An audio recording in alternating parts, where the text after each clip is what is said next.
সকলে আশা করছি খুব সুন্দর আছো এবং খুব ভালো আছো।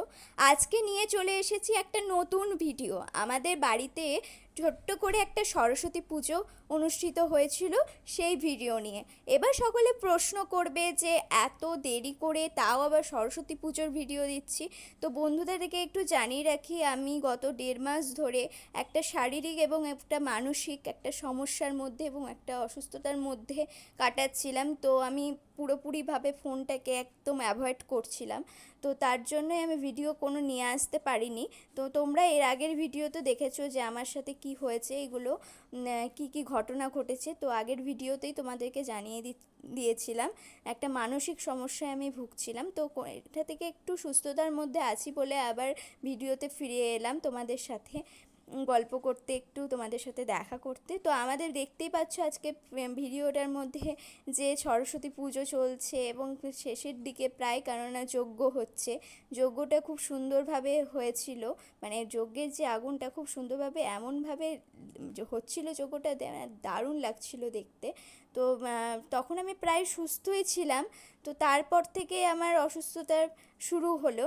জানি না কেন শুরু হচ্ছে, কেন হচ্ছে, তাও আমি যতটা পাচ্ছি সুস্থতার মধ্যে থাকছি। তো এই পুজো হচ্ছে, যজ্ঞ চলছে, যজ্ঞ প্রায় শেষের দিকে। তো তারপরে তোমরা দেখতে পারবে যে পুজোর পরে আমরা মানে খাওয়া দাওয়া চলছিল, সেগুলো পুরোপুরিভাবে তোমাদেরকে দেখাতে পারিনি।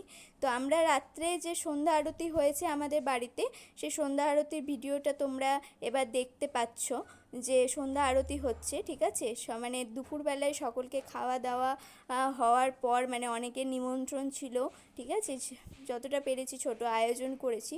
তারপরে পুরো টায়ার্ড হয়ে গেছিলাম, তো শাড়িটা সেইভাবে পরার সুযোগ হয়নি, তাই কোনো রকমে একটু শাড়ি পরে নিয়ে আবার সন্ধ্যা আরতির সময় হাজির হয়ে গিয়েছিলাম। তো তারপরে দেখতে পাচ্ছ যে সরস্বতী ঠাকুরের বিসর্জন হচ্ছে। আমার দেওর, আমার বর এবং ভাসুর, ওনারা সকলে মিলে এই ঠাকুর বিসর্জন হচ্ছে এবং সকলে একটাই বলছে যে আসছে বছর আবার হবে।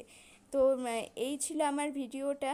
তো ভিডিওটা যদি সকলের ভালো লাগে এবং যদি পছন্দ হয়, তাহলে সকলে একটু লাইক এবং কমেন্ট এবং শেয়ার করে দিও। আরও নানান নানান রকমের ভিডিও নিয়ে আসবো, সব রকম তোমাদের সঙ্গে আড্ডা দেব, জমিয়ে ভিডিও নিয়ে আসবো। তো সকলে একটু পাশে থেকো এবং আমাকে সাপোর্ট করো। তো বন্ধুরা, সকলকে টাটা, সকলে সুস্থ থেকো এবং স্বাভাবিক থেকো এবং খুব ভালোভাবে দিনগুলো কাটাও। টাটা। তাই শেষে তো বলাই যায়, মা সরস্বতী ঠাকুর যখন বিসর্জন হচ্ছে, তো আসছে বছর আবার হবে মায়ের সাথে দেখা। আসছে বছর আবার হবে মায়ের সাথে দেখা। মা সরস্বতী ঠাকুর সকলের মঙ্গল করো, সকলকে সুস্থতার মধ্যে এবং স্বাভাবিক মধ্যে রাখো।